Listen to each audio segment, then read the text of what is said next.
Doctor A K. Ojha YouTube channel में सभी का स्वागत है। मेरे हाथ में यह हिस्ट्री यानी इतिहास की पुस्तक है। यह एनसीईआरटी की पुस्तक है और एनसीईआरटी का क्लास 6 है, कक्षा 6 देख लीजिए, इसकी पुस्तक है और इस पर लिखा है हमारे अतीत पार्ट 1 यानी आवर पास्ट पार्ट 1। तो इसी का चैप्टर 4 हम शुरू करने जा रहे हैं और देखिए यहां पर लिखा है एनसीईआरटी हिस्ट्री यानी इतिहास क्लास 6 चैप्टर या अध्याय 4 उसका पार्ट 1 है और हेडिंग है इसका क्या बताती हैं हमें किताबें और कब्रें। और देखिए इंग्लिश में what books and burials tell us, ये इसका शीर्षक है। तो इसी को हम शुरू करने जा रहे हैं, लेकिन इसके साथ साथ आज एक आपको बहुत ही आवश्यक सूचना देना चाहते हैं कि स्टूडेंट्स का यानी छात्र छात्राओं का यह पुरजोर मांग है और हमें भी यह नया उचित लगता है कि इसके क्वेश्चंस आंसर्स को भी कराया जाए। यानी क्वेश्चंस आंसर में जो लॉन्ग टाइप के जो क्वेश्चंस होते हैं उनका आंसर बताया जाए, जो शॉर्ट टाइप होते हैं या जो वेरी शॉर्ट टाइप के या जो ऑब्जेक्टिव क्वेश्चंस होते हैं जिसमें मैचिंग है, एमसीक्यू मल्टीपल चॉइस क्वेश्चन है यानी कि बहु वैकल्पिक जो प्रश्न है उन सभी की चर्चा किया जाए। तो वो भी मैं शुरू करने जा रहा हूं, लेकिन बहुत जल्द आपको इस सभी चैप्टर के क्वेश्चन आंसर्स भी आपको मिलेंगे। इसलिए आप doctor A K. Ojha YouTube channel से आप बने रहिए और बहुत जल्द आपके पास इसके क्वेश्चन आंसर भी होंगे। अभी तक आप इस चैनल को सब्सक्राइब नहीं किए हैं तो प्लीज कर लीजिए, क्योंकि यह आपके लिए यूजफुल है और इसे शेयर भी कीजिए, आपके दोस्त या फ्रेंड्स को भी इससे ज्यादा से ज्यादा लाभ मिल सके और इसे लाइक और कमेंट भी कीजिए। अब आइए टॉपिक पर आते हैं समय को बिना बिताए हुए। तो देखिए ये बुक है और इसका मैं चैप्टर यहाँ पर निकाल लेता हूँ और ये चैप्टर है अध्याय 4 यानी चैप्टर 4 क्या बताती हैं हमें किताबें और कब्रें, what books and burials tells us. तो यही है, हमने ये टाइटल यहाँ लिख दिया है क्योंकि समय बचेगा। तो देखिए क्या बताती हैं हमें किताबें और कब्रें, what books and burials tells us. अब देखिए सबसे पहला इसका जो सब टॉपिक है उसे मैं लिख देता हूं, वह है पुस्तकालय में मेरी। मेरी एक लड़की का नाम है और वो लाइब्रेरी में बैठी हुई है, लाइब्रेरी में गई हुई है, यही चर्चा यहाँ पर है, मैरी इन लाइब्रेरी। अब देखिए मैं पढ़ लेता हूं। देखिए हमारे पास बुक है और इसमें देखिए मैरी का ये चित्र है। अगर आपके पास बुक्स है तो बुक्स को ओपन कीजिए और अगर बुक्स नहीं है तो आप मेरी बातों को सुनिए। मैं एक एक शब्द को यहाँ पर एक्सप्लेन करूंगा, एक एक वाक्य को एक्सप्लेन करूंगा, सेंटेंस को, और साथ ही साथ मैं कुछ यहाँ पर कुछ एक्स्ट्रा भी बताऊंगा जो रिलेवेंट हो, जो इससे संबंधित हो। तो आप बिल्कुल मेरे साथ बने रहिए। अब देखिए पुस्तकालय में मेरी, मेरी इन लाइब्रेरी, इसमें क्या लिखा है देखिए यहाँ पर टॉपिक हमने लिख दिया है कि पुस्तकालय में मेरी। देख रहे हैं, पुस्तकालय में मेरी, यहाँ पर आप अपने को कॉन्सेंट्रेट कीजिए। अब यहाँ पर है कि जैसे ही घंटी बजी शिक्षक ने छात्रों को अपने साथ आने को कहा। नेचुरल है, क्लासेस चल रहे हैं और कहा क्लास की ज्यों ही बेल बजी, बेल ज्यों ही रैंग हुई, तुरंत जो टीचर है वो स्टूडेंट्स को बोले कि आप मेरे पास आइए, मेरे साथ आइए। आज वे पहली बार पुस्तकालय जा रहे थे क्योंकि टीचर का प्लानिंग था कि बच्चों को लेकर हम पुस्तकालय में जाएंगे। तो बच्चों को लेकर वो अपने साथ बुला लिए और पहली बार बच्चे पुस्तकालय जा रहे थे। मेरी ने देखा कि पुस्तकालय उसकी कक्षा से काफी बड़ा था और वहां किताबों से भरे कई रैक थे। जब मैरी पुस्तकालय में जाती है तो उसने वहां पर देखा कि यह जो पुस्तकालय है उसके कक्षा से तो बहुत बड़ा था और वहां पर रैक में यानी सेल्फ में बहुत सारी किताबें भरी पड़ी हुई है। ये मैरी ने देखा। एक अलमारी थी कोने में जो मोटी मोटी किताबों से भरी थी। मैरी ने भी देखा कि कोने में यानी कॉर्नर में एक अलमीरा था और जिसमें मोटी मोटी किताबें भरी पड़ी थी। मेरी को एक अलमारी खोलने की कोशिश करते देख शिक्षक ने कहा उस अलमारी में अलग अलग धर्मों से जुड़ी हुई महत्वपूर्ण किताबें हैं। अब मेरी तो स्टूडेंट्स है, बच्ची है, उत्सुकता से भरी हुई है। उसने जाकर एक अलमारी को खोलने का प्रयास किया। तब तक टीचर ने उसको बताया कि देखो ये जो अलमीरा है इसमें अलग अलग धर्मों की, डिफरेंट रिलीजन्स की पुस्तकें यहाँ पर, और वो भी पुस्तकें ऐसी वैसी नहीं, महत्वपूर्ण पुस्तकें, इंपॉर्टेंट बुक्स यहाँ पर रखी हुई हैं। क्या तुम्हें मालूम है हमारे पास वेदों का भी एक संग्रह है? और वहीं पर टीचर ने क्वेश्चन एराइज किया मेरी के ज्ञान को और आगे बढ़ाने के लिए कि देखिए ये जो अलमीरा है इसमें अलग अलग डिफरेंट रिलीजन्स के इंपॉर्टेंट बुक्स हैं। क्या तुमको पता है कि हमारे पास, माने हमारे भारत में भी, देखिए भारत का नक्शा है, हमारे इंडिया में भी यहाँ पर वेदों का भी एक संग्रह है। हमारे पास वेदों का, वेद का एक संग्रह है।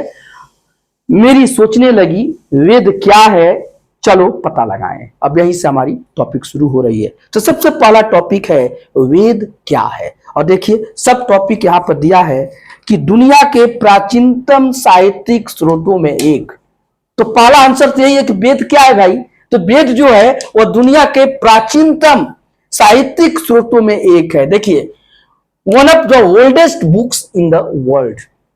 तो वेद का तो यही पहचान है कि जो दुनिया की प्राचीनतम जो साहित्यिक स्रोत है, ठीक है ना, जो ओल्डेस्ट आपके जो बुक्स हैं वर्ल्ड के, उसमें से वेद एक है। सबसे पहली बात वेद के बारे में यही हुआ। और अब वेद क्या है तो एक नया चीज आपको बता रहे हैं जो कि इस पुस्तक में नहीं है, मैं समझा रहा हूं कि वेद क्या है, क्योंकि मेरी के दिमाग में तो यही है, अरे भाई वेद क्या है। वेद, देखिए वेद, वेद ये वेद है। इंग्लिश में हम इसको वेदा कहते हैं, वेदा। इंग्लिश में क्या बोलते हैं? वेदा। तो वेद या वेदा। अब वेद क्या है तो सबसे पहला आंसर तो ये सब टॉपिक में दिया हुआ है कि देखिए दुनिया के जो प्राचीनतम जो ओल्डेस्ट जो साहित्यिक स्रोत है उसमें एक है, पहला। दूसरा बात कि वेद जो है वह विद धातु से बना है। देखिए संस्कृत अगर आप लोग पढ़े होंगे तो उसमें धातु रूप और शब्द रूप आता है। तो विद धातु से बना हुआ है, विद धातु। धातु मतलब रूट कहा जाता है, रूट। शब्द जो है उसका, हर शब्द का जो वर्ब होते हैं उनका एक धातु रूप होता है। जैसे जाना शब्द हम बोलते हैं, चलिए, जाइए, तो यह गम धातु से बना है, गम।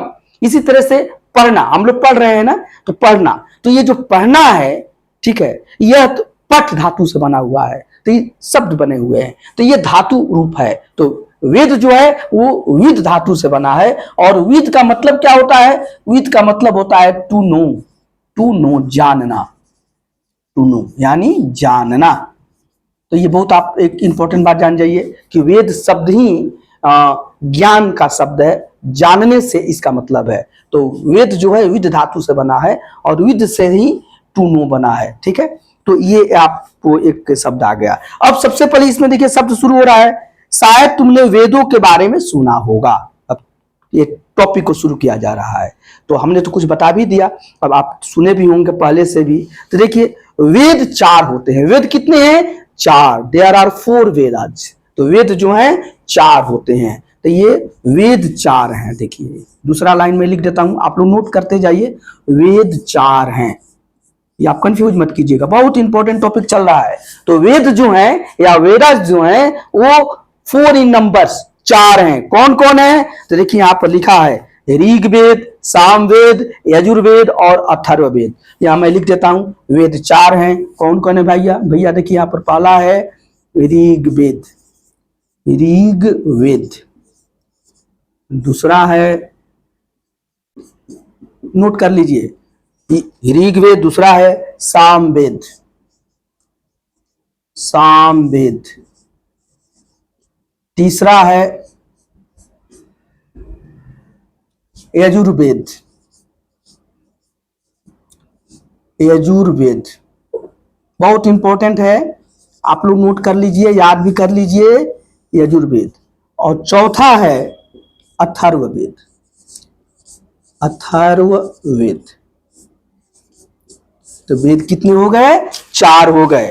वेद 4 हैं, ये आपके बुक में लिखा हुआ है, ऋग्वेद, सामवेद, यजुर्वेद, अथर्ववेद। अब यहीं पर मैं एक बता देता हूं कि वेदों के ज्ञाता भी होते थे और ज्ञाता को कुछ यहाँ पर नाम दिया जाता था। देखिए इनके वेदों के जो ज्ञाता हैं उनका कुछ नाम था। जैसे ऋग्वेद को जो जानता था उसका नाम होता था होत्री।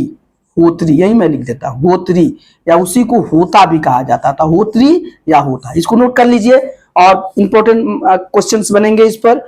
सामवेद है, सामवेद के जो ज्ञाता होते थे वह उद्गात्री होते थे, उद्गात्री, उद्गात्री, या इसी को उद्गाता भी कहा जाता था, उद्गाता, ठीक है, उद्गाता। और देखिए यजुर्वेद है, तो यजुर्वेद के जो जानकार होते थे उसको अधर्वयु कहा जाता था, अधर्वयु, अधर्वयु, अधर्वयु।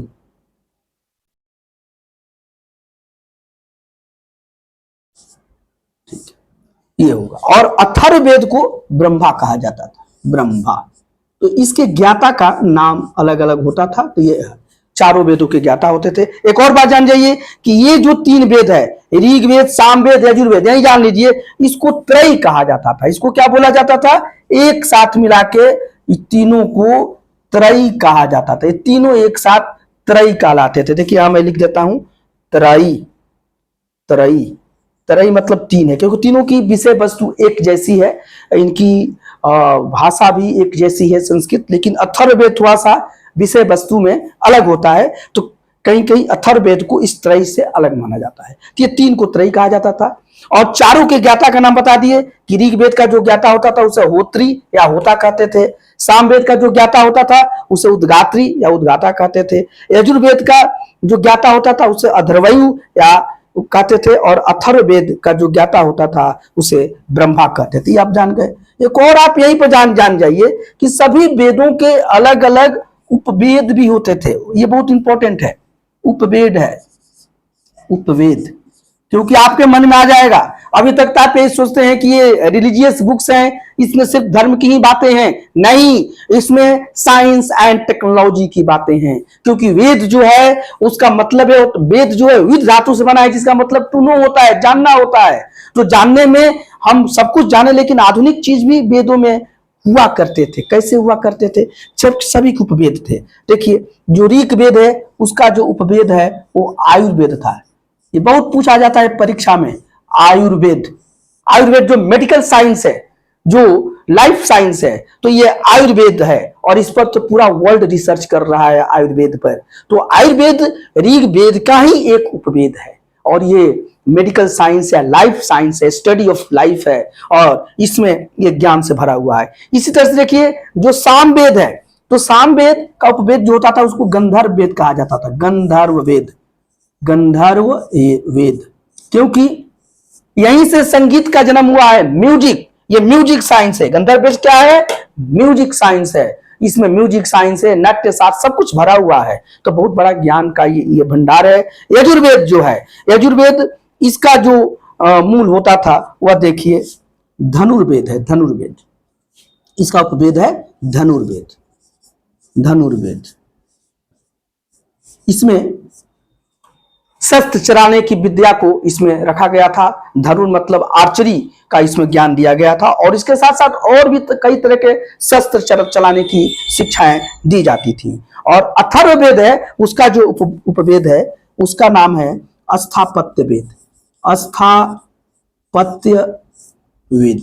कितनी इंपॉर्टेंट बातें हैं। स्थापत्य वेद मतलब है कि साइंस ऑफ आर्किटेक्चर या आर्किटेक्चर या आर्किटेक्ट इंजीनियरिंग। तो ये कितनी स्किलफुल यह वेद हैं, और वेद के ये उपवेद हैं। तो इतना चीज तो आपको ज्ञान हो जाना चाहिए कि हमारे पास चार वेद हैं, ऋग्वेद, सामवेद, यजुर्वेद और अथर्ववेद। चारों वेद के जो ज्ञाता होते थे उनको होत्री, ऋग्वेद की ज्ञाता को होत्री या होता कहा जाता था, सामवेद को उद्गाता, सामवेद के ज्ञाता को उद्गात्री या उद्गाता कहा जाता था, यजुर्वेद के ज्ञाता को अथर्वयु कहा जाता था, और अथर्ववेद के ज्ञाता को ब्रह्मा कहा जाता था। मैं इसलिए कह रहा हूं कि ये जो कुछ हम पढ़ा रहे हैं ये कॉम्पिटिटिव परीक्षाओं के लिए भी बहुत इंपॉर्टेंट है। आप लोग अभी से जानिए। और सभी वेदों के उपवेद भी होते थे। जैसे ऋग्वेद का जो उपवेद है वो आयुर्वेद है, जो मेडिकल साइंस है या स्टडी ऑफ लाइफ है। इसी तरह से देखिए जो सामवेद का उपवेद है वो गंधर्व वेद है जो म्यूजिक साइंस है। आपका यजुर्वेद का जो उपवेद है वो धनुर्वेद है, वो साइंस ऑफ आर्चरी है। और इसी तरह से अथर्ववेद का जो उपवेद है वो स्थापत्य वेद है। देखिए स्थापत्य वेद जो कि आर्किटेक्ट इंजीनियरिंग है या साइंस ऑफ आर्किटेक्चर है। तो इतना चीज तो आप जान गए। अब इसके आगे हम फिर आगे आपको टॉपिक को आगे बढ़ाते हैं। इसे आप नोट कर लीजिए और बार बार इसको याद कर लीजिए। अब देखिए आगे आ जाइए, टॉपिक को बढ़ाते हैं और बिल्कुल इसको इस चैनल के साथ आप बने रहिए। ये क्लास 6 के बच्चों के लिए तो इम्पोर्टेंट बिल्कुल है क्योंकि उन्हीं के क्लास का है और अभी से वो एक्स्ट्रा जानकारी करें। अगर अभी से ही अगर जो गार्जियन अभिभावक अपने बच्चों को इस यूट्यूब चैनल को दिखा रहे हैं तो उन्हें आगे कहीं विशेष कोचिंग की जरूरत नहीं पड़ेगी, सब कुछ वो जान जाएंगे। लेकिन जो कॉम्पिटिटिव एग्जाम वाले बच्चे हैं उनके लिए भी बहुत इंपॉर्टेंट है और इसलिए मैं ये सब चीजें मैं दे रहा हूँ, कुछ एक्स्ट्रा आपको दे रहा हूँ। अब आ जाइए यहाँ देखिए, अब टॉपिक हम बढ़ाते हैं बुक के आधार पर। तो देखिए सबसे जो पुराना वेद है वो ऋग्वेद है। तो आ जाइए, ऋग्वेद जो है, ऋग्वेद जो 1 नंबर पर था, ये सबसे पुराना है, ओल्डेस्ट है। क्या है? ओल्डेस्ट है, ओल्डेस्ट, सबसे पुराना। ऋग्वेद सबसे पुराना है। चारों वेद में सबसे पुराना क्या है? ऋग्वेद है। इसीलिए ऋग्वेद को एक अलग ही एज मान लिया गया है, ऋग्वैदिक एज कहा जाता है, ऋग्वैदिक काल कहा जाता है। तो एक अलग काल है ऋग्वेद, और बाकी उत्तर वैदिक काल में आते हैं। बाकी जो तीनों वेद हैं यानी सामवेद, यजुर्वेद, अथर्ववेद, ये उत्तर वैदिक काल कहे जाते हैं, लेटर वैदिक एज कहे जाते हैं। और ऋग्वेद जो है सबसे पुराना है। इसके लिए एक अलग ही जिस समय ऋग्वेद की रचना हुई या जिस समय ऋग्वेद को संकलित किया गया, ये करीब करीब माना जाता है कि 1500 ईसा पूर्व से लेकर 1000 ईसा पूर्व तक ऋग्वेद का संकलन हुआ है। कहां से कब तक हुआ है? देखिए 1500 BC, मैं लिख भी दे रहा हूं, 1500 BC से 1000 BC तक ये ऋग्वेद का संकलन हुआ। तो बहुत पुराना है, 500 वर्षों तक इस ग्रंथ का संकलन हुआ है। और इस समय को, ऋग्वेद के समय को आपको ऋग्वैदिक काल कहा जाता है। ऋग्वैदिक काल ये सबसे पुराना है, ऋग्वैदिक काल, ठीक है ना। ऋग्वैदिक एज या इसी को अर्ली वैदिक एज भी कहा जाता है। इंग्लिश में इसी को ऋग्वैदिक एज, जहां लिख देता हूं, देखिए ऋग्वैदिक एज या अर्ली वैदिक एज, अर्ली वैदिक एज इसी को कहा जाता है। तो जान लीजिए, तो ये करीब लगभग 500 वर्षों का है। और साथ ही साथ अब देख लीजिए कि इसकी जो रचना है लगभग 3500 साल पहले हुई। तो देखिए ये जो एक पॉइंट ऋग्वेद का है, दूसरा इसी में है कि ऋग्वेद की जो रचना है वो लगभग 3500 साल पूर्व हुई है, लगभग 3500 वर्ष पहले, 3000 वर्ष पहले। हालांकि आजकल के शोध में तो ये भी पता चल रहा है कि इससे भी पहले इसकी रचना हुई थी, लेकिन यहाँ पर जो आपके बुक में एनसीईआरटी में लिखा है हम उसी को फॉलो कर रहे हैं। तो 3000, लगभग 3500 वर्ष पहले ऋग्वेद की रचना हुई है। यह रचना लगभग 500 वर्षों तक चलती रही है और यह शुरू हुई है 1500 ईसा पूर्व से लेकर 1000 ईसा पूर्व तक। इसके लिए इसको एक अलग नाम ही दिया गया, वो हमको उसको बोलते हैं ऋग्वैदिक काल, या इसी को पूर्व वैदिक काल भी बोलते हैं। अंग्रेजी में ऋग्वैदिक एज या अर्ली वैदिक एज इसको बोलते हैं। और देख लीजिए कि यहां पर ऋग्वेद में 1000 से ज्यादा प्रार्थनाएं हैं। बता रहा है कि ऋग्वेद में मोर देन 1000 प्रार्थनाएं हैं। प्रार्थनाएं का मतलब यहां पर हाइम से है। तो यहां पर देखिए दूसरा है कि 1000 से ज्यादा, 1000 से ज्यादा प्रार्थनाएं, इसमें प्रार्थनाएं हैं, प्रार्थनाएं। इसी प्रार्थनाएं को इंग्लिश में हाइम्स बोलते हैं, हाइम्स। मैं कोशिश करता हूं कि इंग्लिश और हिंदी मीडियम सभी बच्चों को ये लाभ हो। तो ये देखिए ये प्रार्थनाएं हैं, मतलब कि ऋग्वेद में 1000 से ज्यादा प्रार्थनाएं, जिसको हम अंग्रेजी में हाइम्स कहते हैं। और इन प्रार्थनाओं को ही सूक्त कहा गया है। क्या बोला गया है? ये जो प्रार्थनाएं हैं उनको एक नाम दिया गया है सूक्त। सूक्त, ये सूक्त है। सूक्त का मतलब होता है अच्छी तरह से कही गई बातें, अच्छी तरह से बोला गया। तो सूक्त का मतलब क्या है? Well said. देखिए इंग्लिश में सूक्त को हम बोलते हैं वेल सेड, अच्छी तरह से बोली गई बातें। हिंदी में अच्छी तरह से बोली गई।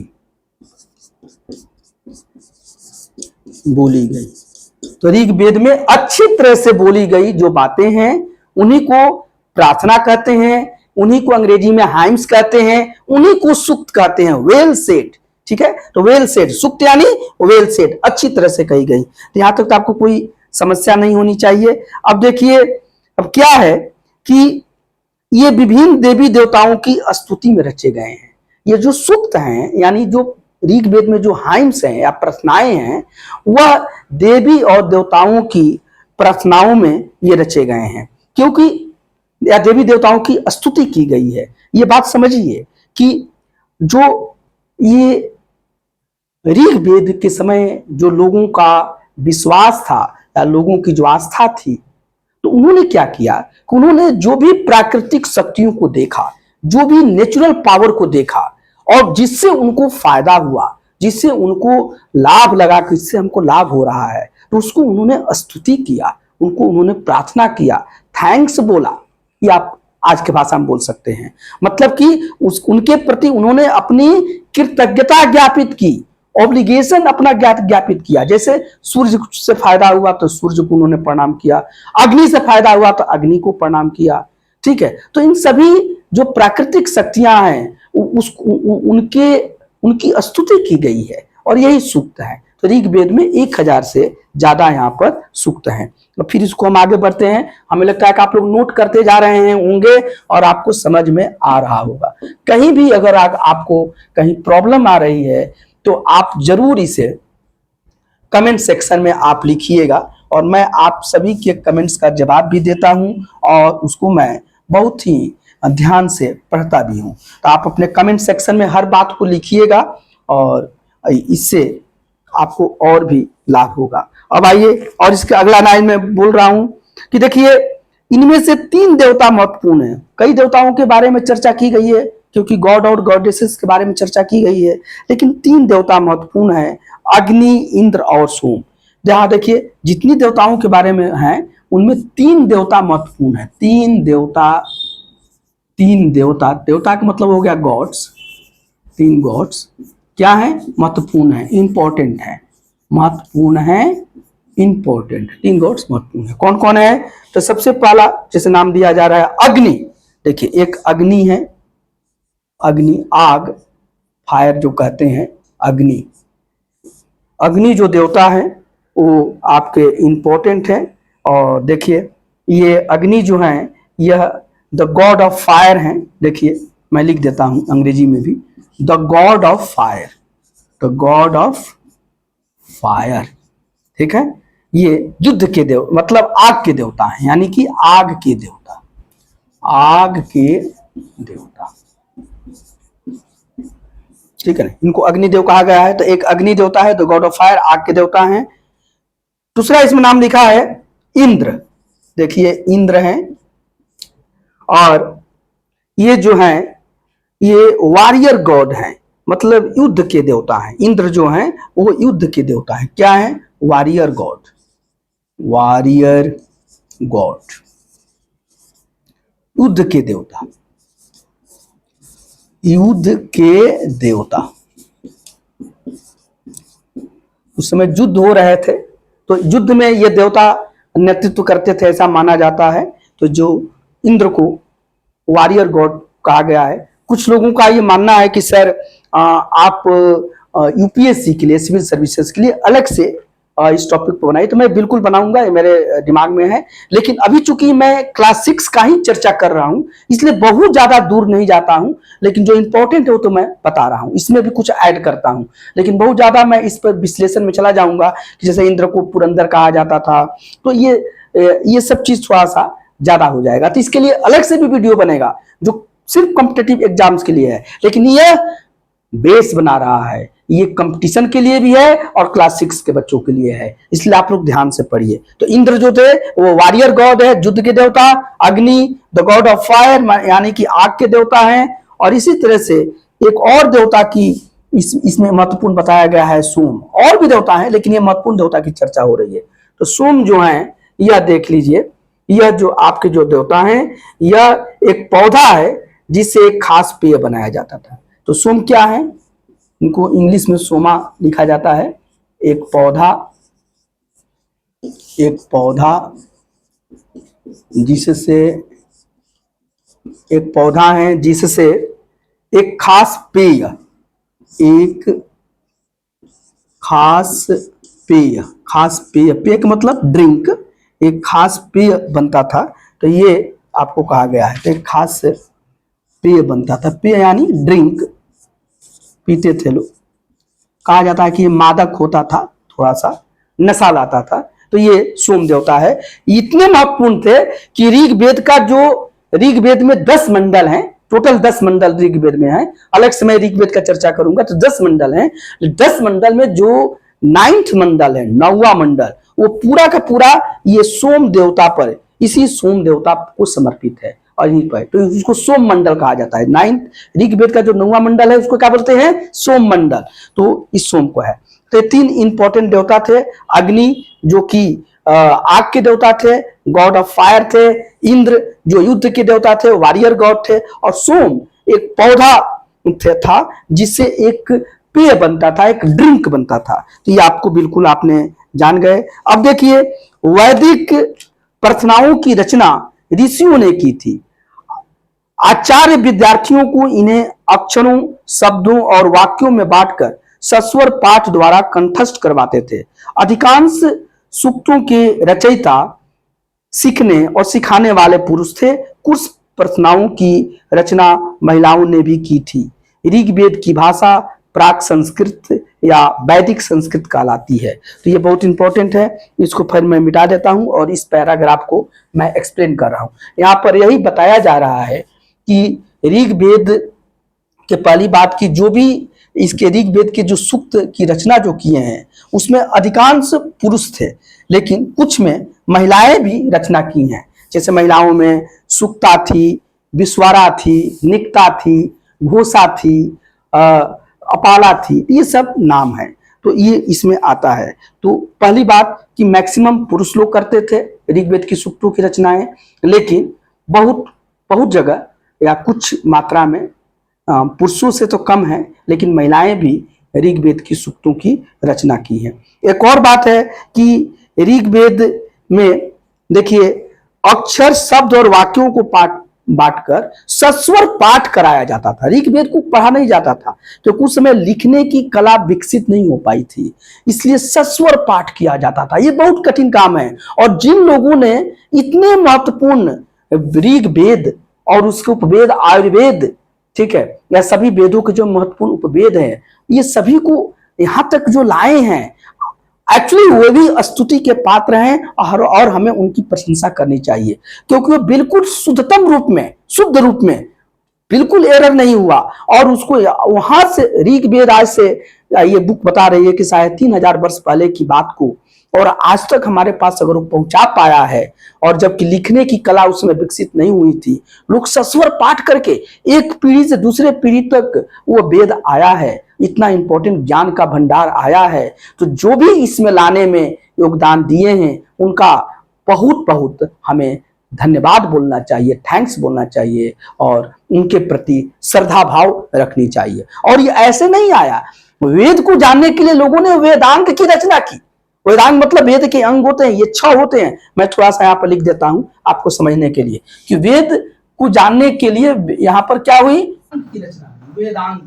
वेदांग मतलब वेद प्लस अंग, वेद प्लस अंग, ठीक है। और ये कितने हो गए, तो ये देखिए ये 6 है। कितने हैं, 6 हैं। और इसका नाम मैं लिख देता हूं। पहला जो है शिक्षा है, शिक्षा, शिक्षा का मतलब होता है उच्चारण, प्रोनाउंसिएशन। तो शिक्षा जो है उच्चारण का ज्ञान कराता था और लोग इसी तरीके से शुद्ध उच्चारण करते थे, प्रोनाउंसिएशन। यानी लोग शुद्ध उच्चारण करके ही वेद को इतने दिनों या इतने महत्वपूर्ण ज्ञान के भंडार को हमारे पास तक पहुंचाए हैं कि उस समय लोग पढ़ नहीं पाते थे, बस लिखने की ही कला थी, लोग कंठस्थ कर लेते थे और कंठस्थ बिल्कुल शुद्धता के साथ याद करते थे। तो इसमें वेदांत का बहुत बड़ा योगदान रहा, इसलिए मैं इसकी चर्चा कर रहा हूँ। और ये 6 हैं। तो पहला जो है वो शिक्षा है, जो कि उच्चारण पर आधारित था और उच्चारण विधा को बताता था कि किस तरीके से शुद्ध उच्चारण किया जाए। दूसरा जो है, जो वेदांग है, वह है कल्प। ये भी अलग से है, आप इसको लेकिन जानना आपके लिए जरूरी है। और कल्प का मतलब होता है रिचुअल, कर्मकांड। कर्मकांड या इंग्लिश में इसको बोलते हैं रिचुअल। रिचुअल यानी किस मंत्र का कहां पर उपयोग हो, ये कल्प में बताया गया है। तो भी एक अलग, सभी का अलग अलग ग्रंथ है, शिक्षा का अलग ग्रंथ है, कल्प का अलग ग्रंथ है। तो ये देखिए, तीसरा जो है वह है आपको निरुक्त। निरुक्त यह व्युत्पत्ति शास्त्र था, व्युत्पत्ति शास्त्र, व्युत्पत्ति शास्त्र। इसी को इंग्लिश में हम बोलते हैं इटमोलॉजी। इटमोलॉजी, इटमोलॉजी, इटमोलॉजी। इसको मानी किस शब्द की उत्पत्ति कहां से हुई, इस पर ज्ञान किया जाता था। जैसे हमने आपको बताया ना कि वेद जो शब्द है वो विद धातु से बना है, यही उत्पत्ति है कि पता कीजिए वो शब्द आया कहां से। जब उसके हम बिल्कुल नींव तक चले जाएंगे, फाउंडेशन तक चले जाएंगे, तब ज्ञान हो जाएगा। तो इसमें निरुक्त व्युत्पत्ति शास्त्र है, शब्द की उत्पत्ति कहां से हो रही है, इस पर इसमें चर्चा की गई है।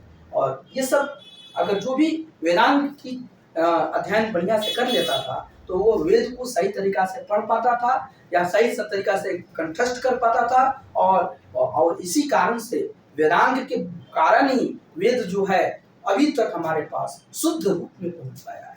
और इसके बाद देखिए कि तीसरा 6 में बताया हूँ, भी जान लीजिए। उसके बाद देखिए चौथा जो है वेदांत, वो व्याकरण है। व्याकरण, व्याकरण ये यानी कि ग्रामर।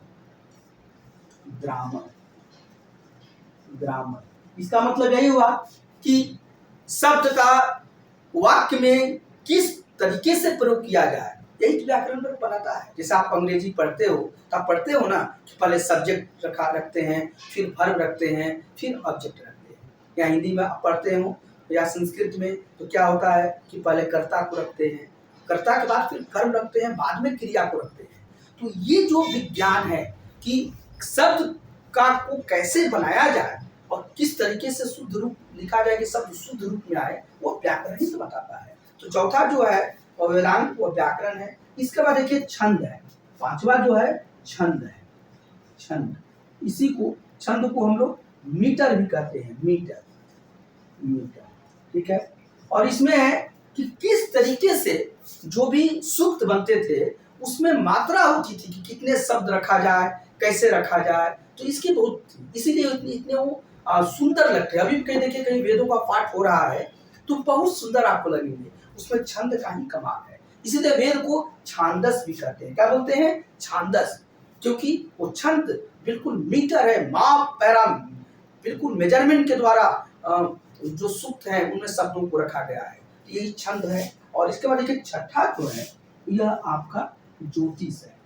छठा वेदांत क्या है? ज्योतिष।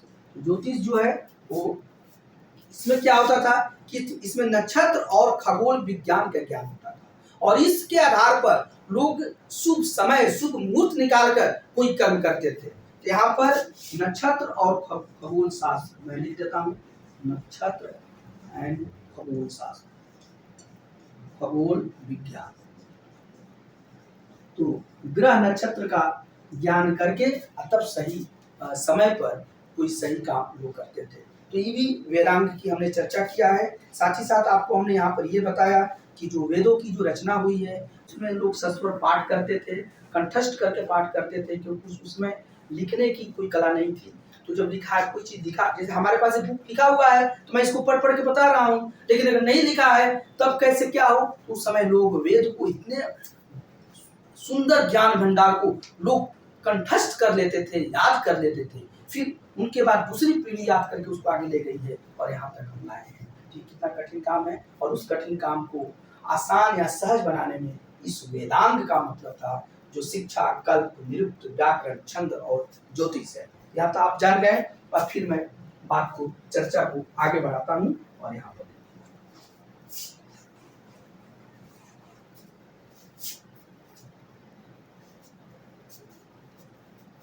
बिल्कुल हमें लगता है कि आपको समझ में आ रही है।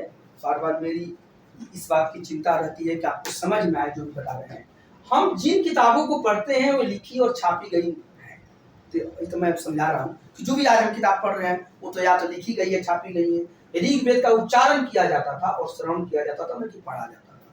लेकिन ऋग्वेद को हम उच्चारण करते थे, प्रोनाउंसिएशन करते थे, श्रवण करते थे, सुनते थे, न कि पढ़ते थे, क्योंकि पढ़ते नहीं थे, वो लिखित रूप में उपलब्धि नहीं थी। क्यों? इसलिए कि रचना कई सदियों बाद इसे पहली बार इसमें लिखा गया है कि रचना की कई सदियों बाद, जब ऋग्वेद का कंपाइलेशन हो गया, जब ऋग्वेद का रचना हो गया, तो उसके कई सदियों बाद इसे लिखा गया है। क्योंकि जब लिखने की कला विकसित हुई तभी तो इसे लिखा गया। उसके पहले तो इसे श्रवण किया जाता था और उच्चारण किया जाता था। इसे छापने का काम तो मुश्किल से 200 वर्ष पहले हुआ है। ऋग्वेद का जो बुक छपा है और उसके आधार पर आज हम जब ऋग्वेद को पढ़ेंगे तो मुश्किल से 200 वर्ष हो रहा है। लेकिन ये ऋग्वेद जो है वो लगभग 3500 वर्ष से भी पुराना है। तो बाकी समय तक, यानी कि लगभग 3300 वर्षों तक ऋग्वेद को तो हम लोग सस्वर पाठ करके, उच्चारण करके ही यहाँ तक लाए हैं। यही चीज यहाँ पर आपको समझाया गया है। और आज इतना ही है, फिर इसके आगे मैं संस्कृत और अन्य भाषाओं के बारे में बताऊंगा, और फिर ऋग्वेद, इतिहास का ऋग्वेद का अध्ययन कैसे करते हैं, इन सब चीज़ों पर चर्चा होगी। तो आज इतना ही रहेगा, और आप इसके साथ बने रहिए। यह पार्ट 1 है और तुरंत इसका पार्ट 2 जाएगा। इस पर क्वेश्चन आंसर भी आपको मिलेंगे। धन्यवाद।